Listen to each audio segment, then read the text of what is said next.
Pessoal, vamos falar agora de ciclo de acumulação.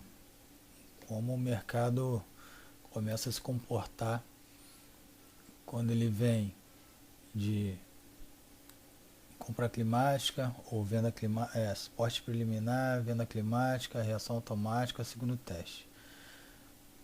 Você pode fazer uma compra nessa região, não é muito aconselhável, mas como eu disse ali, se você conseguir entrar num bom ponto, não tem problema. Ou você pode esperar o mercado ele se acumular e te dar uma condição de compra.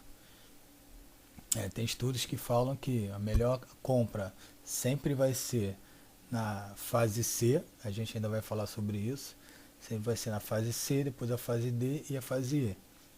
Porque a fase A você só consegue identificar depois que é criada a fase B, que é a fase de acumulação, por teoria é a fase que mais demora. Mas como a gente trabalha no intraday, no mercado intradiário, então fica mais difícil para a gente poder ter esse tempo, né? E o mercado ele não é simétrico, ele não é como a gente quer. O mercado faz o que ele quer. Vamos aqui um exemplo então. Vamos lá.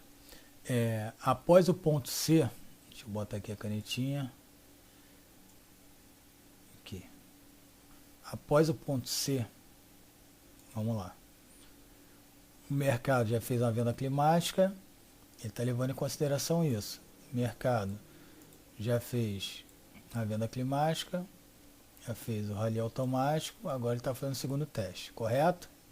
Vamos lá. Após o ponto C, o ativo sobe para o topo da faixa de negociação no ponto D. Então ele volta a fazer um teste no topo. Depois volta ao ponto E. Beleza, está dentro do range. Note que o fluxo do volume aumentou no rally de C para D. Então ele está falando que de C para D o volume aumentou, que é esse volume aqui que ele está falando. O volume estava caindo, era baixo em C, depois o volume ficou alto quando o mercado deu essa puxada, fez esse rally. Vamos continuar. Observe também que o volume novamente contraciona a reação do ponto D ao ponto E. Vamos lá, ponto D, ponto E, mercado cai sem volume. Você pode ver que o volume ele fica menor do que em relação ao ponto C. O mercado, o volume aqui é bem baixo. É um sinal de demanda que excede a oferta, que é uma parte essencial de qualquer movimento importante. Também importante nesse desenvolvimento é a maior baixa registrada no ponto E. Como eu acabei de falar, o ponto E ele não teve volume, foi um movimento sem volume, então quer dizer, o que quer dizer? Que o mercado está caindo sem volume nenhum, não tem motivo. Também importante nesse movimento é uma baixa no ponto E e o topo levemente mais alto experimentado no ponto D. Aqui ele considera um rompimento, um mini rompimento do ponto D. Fundos maiores em reações e topos são outro sinal importante, essencial de força. Então é isso aí. Então ele está visualizando o que? Quando ele vê esse spring, que aqui a gente considera o spring, ele está vendo que não tem volume nenhum. Então ele leva em consideração a compra desse movimento, podendo ser aqui, podendo ser aqui, aquela condição que a gente já falou. Então aqui fica muito boa para ele efetuar essa compra. Beleza? Vamos dar continuidade. Aqui a gente vai dar o exemplo com o primeiro exemplo que a gente estava usando no começo, nas primeiras aulas, porém agora a gente vai colocar o volume. Aqui no volume ele tem exemplo de spring ideal, que é o que? Spring sem volume. Quando o mercado cai sem volume, é a melhor condição que tem. Mesmo que ele fure, ele não tendo volume, isso é muito bom. E se ele cair com muito volume, que isso configura um checkout, que o teste dele não tenha volume. Beleza? Então aqui ele cai sem volume, volta a subir. Aqui ele faz, e aqui ele vem sem o teste, sem a última parada preliminar. Aqui ele faz um teste com volume, sinal de força, rompe, que foi o que ele caracterizou no último imagem que eu falei, que ele, que ele aceitou aquele rompimento. Aqui é a mesma coisa. Então ele fala, quando tem um rompimento é bem melhor. Tem um rompimento, segundo teste, o mercado sobe. No nosso exemplo, no nosso gráfico, nós temos a condição de que o mercado cai com muito volume, beleza? E para, não continua. Mercado rompe, mesma característica daqui, que o mercado rompeu. Mercado trabalha nessa região sem volume, da mesma forma que estava escrito.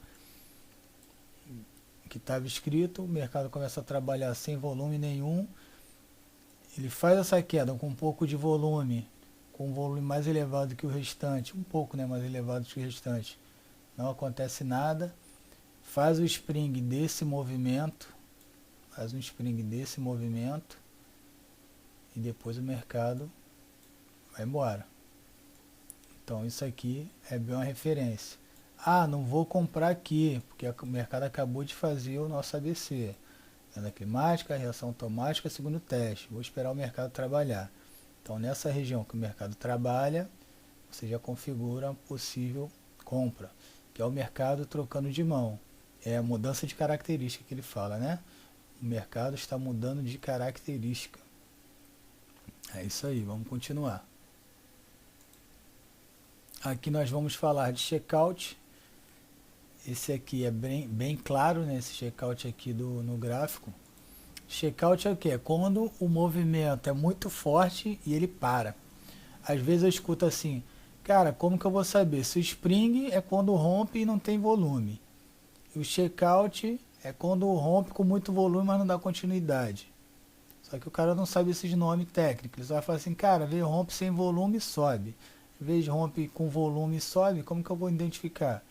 Então, quer dizer que os dois são condições que fazem o mercado subir. Sendo que você tem que entender por que isso acontece. Você tem que entender a estrutura que está se formando. Mesmo exemplo, o mercado vinha caindo 2.000 pontos, porque é range de 2.000 pontos. Mercado vinha de volume grande. Mesmo com barra grande ou com barra pequena. O mercado lateralizou. Aqui é o último suspiro do mercado. Fez esse movimento, você vai comprar.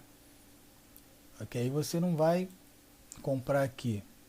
Aliás, você não vai comprar aqui. Você pode esperar o movimento do mercado ir, voltar, aí dar a nossa compra de fechamento de gap. Você espera o mercado voltar para dentro dessa região, comprar por aqui. Lembrando que seu stop agora tem que ser aqui embaixo. Aqui você já cria canal.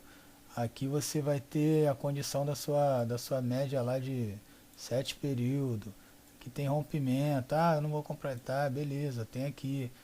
Então, esse candle te deu a condição de você poder fazer qualquer coisa aqui para frente.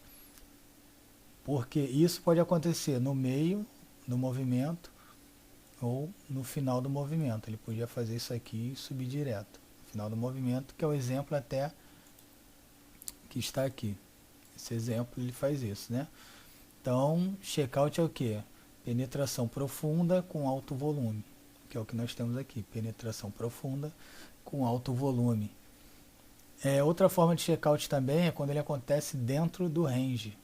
Eu não consegui colocar a imagem aqui, mas eu vou mostrar para vocês. É como se tivesse dentro desse range aqui esse movimento. Mercado, esquece isso aqui, faz conta que o mercado voltou daqui mesmo. O mercado veio, tá indo, tal, tá indo. Daqui a pouco aqui ele faz isso aqui, ó, pum, de uma vez só. Aí daqui ele já vai embora. Então ele teve um checkout dentro do range. E esse volume, pum, estourou o volume também. Então isso também acontece. Quando acontece assim é até melhor, porque você está numa condição de suporte e resistência. do que quando rompe, você, rompeu, vou vender. E ser enganado pelo mercado. Beleza, pessoal? Vamos dar continuidade. Aqui nós temos exemplos de teste de checkout. Então, para simplificar, vamos lá. Checkout pode ter o teste ou não.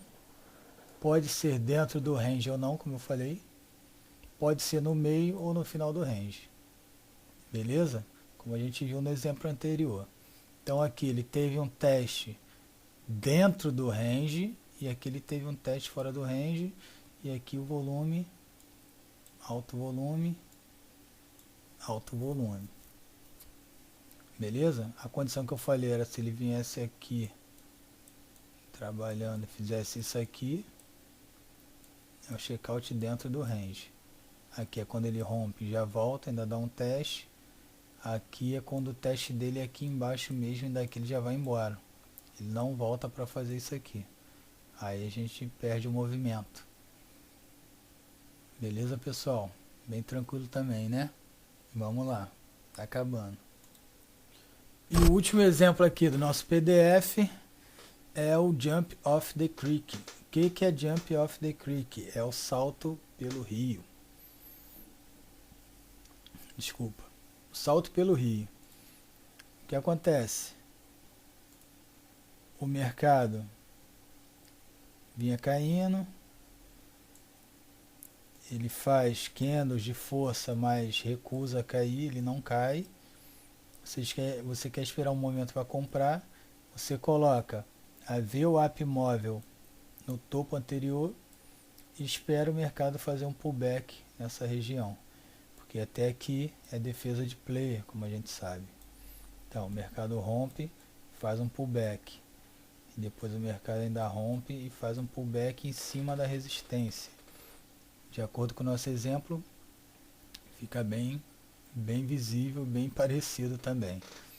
O mercado fez Jump Off the Creek, rompeu, só que aqui o pullback dele foi somente quando rompe a resistência.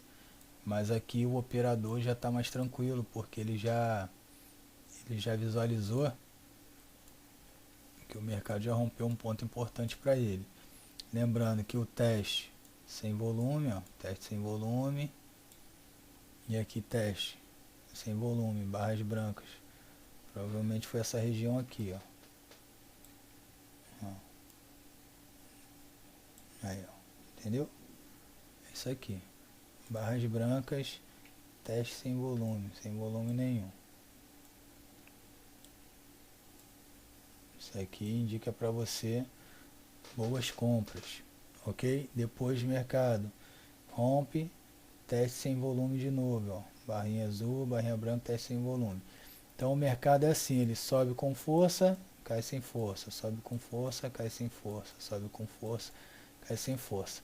Lembrando que em momento algum nós falamos de padrão de candle, em momento algum nós falamos de figura geométrica, ombro, cabeça, ombro, fundo duplo, fundo triplo, não falamos nada disso, bandeira, triângulo, porque simplesmente não precisa. Você só precisa entender o contexto entre o volume e o preço e o que está acontecendo. Lembrando que esses padrões do método Wyckoff não são padrões, como se diz, padrões fixos. Precisa ter essa leitura, por isso que ele é uma metodologia discricionária. Você tem que entender o que está acontecendo para você tomar uma posição em relação ao que você está vendo. Não é, tá fazendo um triângulo, se romper eu vou vender, não é isso. Esse triângulo tá fazendo aonde? Onde está fazendo esse movimento? É um teste do movimento anterior? Rompeu a linha de tendência? Cara, então tem uma série de perguntas que você tem que fazer para você poder executar a sua operação. Antes de partir para a parte prática, eu vou fazer um desse aqui do VSA também, que inclusive tem aula no YouTube, mas eu vou fazer outro e vou botar mais alguns exemplos e vou fazer um tudo junto, fazer uns 3, 4 exemplos tudo junto e depois vamos partir para mais de de imagem, né? E depois vamos partir para a parte prática para poder fixar o conteúdo que foi dado, a parte teórica, e colocar na prática para vocês entenderem tudo que foi dito, para ficar uma coisa bem legal e bem completa. Beleza, pessoal? Então, a princípio era isso e depois eu volto com o VSA para fechar essa parte teórica. Valeu!